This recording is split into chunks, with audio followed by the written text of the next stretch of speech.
Hey, what's up, everybody? It's your friend Bats. My name is Jared, and this is Batman Earth One by Geoff Johns and Gary Frank. It's a New York Times bestseller. So when this came out in 2012, I believe this came out like the same time as Dark Knight Rises, part of the marketing of I remember this being in Barnes and Noble as, when I went to go see Dark Knight. I remember seeing this on like a end cap, and they're like, Batman's Greatest Adventures, and this was in here, and I'm like, is it? I mean, it's Geoff Johns. And I remember reading it in 2012 and going, yeah, I don't like this. I don't think Geoff Johns likes Batman.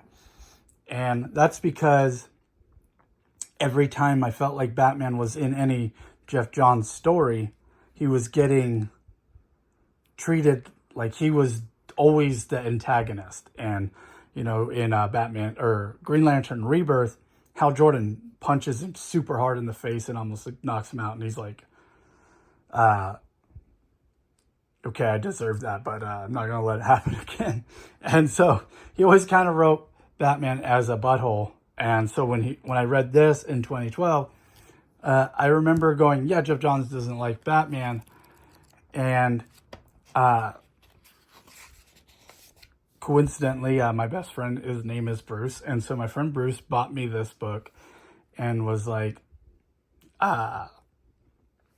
you should reread it again. Because he was reading this trilogy recently. And so he bought me this one, and I got 2 and 3 on my own.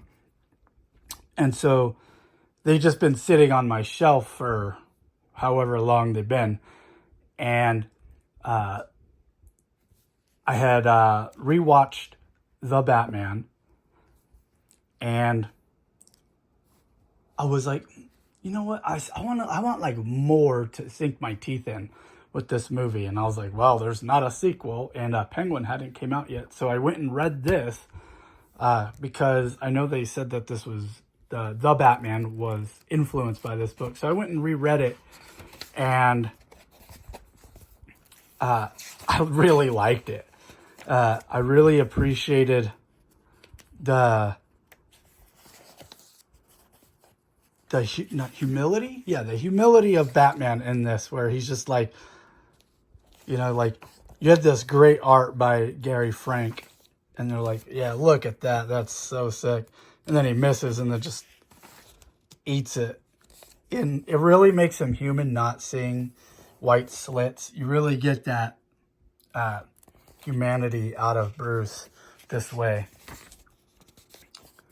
And when I read this in 2012, I forgot about this. And I was like, oh dang, yeah, they just pulled that right out of the movie. Okay. And yeah, there is a lot of stuff that is in the Batman that's in this and overall this was really good. Your main villain is essentially the crime in Gotham, and then Mayor Cobblepot, and he's essentially kind of like the Falcone of the Batman in this, and you have a lot of this Bruce Alfred dynamic where he kind of raised him in the same sense he did in the Batman, where he's not really a father figure. He's just kind of some guy his dad knew who put him in the will, and kind of just worked out that way. And yeah, it just was. I've been really into Batman Elseworlds lately. And I appreciated that they did invent like a new character for the sake of this story. So we're not just constantly getting all these like reimagines. And yeah, really good read. And then it ends with this Riddler. And yeah, I just recommend it now. Like, it's one of those things where it's like, I don't know if this is with anyone else, but like my tastes change throughout the years. And So if I don't like something, I like to try it again later. Just see if I still don't like it. And the same thing, like, I'll be like, oh, I really like that movie, or I really like that band. And then a few years later, I go back and I watch it again, listen to it, I reread a book, and I'm like, yeah, I don't like this anymore. And it's kind of keeps, life kind of interesting. So it's like there's always this new evolution in my thought process and enjoying art.